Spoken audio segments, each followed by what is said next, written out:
మనిషిలో మనం చూడాల్సింది అతని యొక్క ధర్మాన్ని కాదు, అతనిలో ఉన్న ధర్మాన్ని. అంటే అతను ఎంతవరకు ఆ ధర్మాన్ని పాటిస్తున్నాడు, నీతి నియమాలను పాటిస్తున్నాడు, నిజాయితీని పాటిస్తున్నాడు చూడాలి.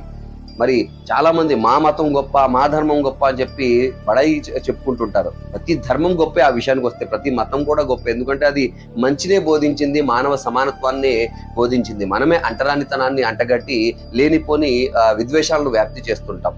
ఫర్ ఎగ్జాంపుల్ చూడండి, మన ఇంటి అమ్మాయికి ఎవరికన్నా కట్టబెట్టాలి, పెళ్లి చేయాలంటే మన కులపు వాడైనా, మన మతానికి ధర్మానికి చెందిన వాడైనా ఎన్ని రకాల ప్రశ్నలు వేస్తామండి, ఎన్ని రకాల కూపీలు తీస్తాం, ఎన్ని రకాల ఆరాలు తీస్తాం.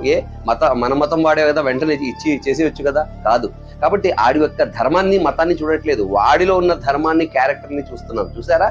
కాబట్టి ఇది నిజమైన ధర్మం అన్నమాట. కాబట్టి మనలో ధర్మం ఉండాలి, మన ధర్మం ఎంత గొప్పది అనేది కాదు. అప్పుడే సమాజంలో మార్పు వస్తుంది. అటువంటి సద్బుద్ధిని దైవం అందరికీ కూడా ప్రసాదించుగాక.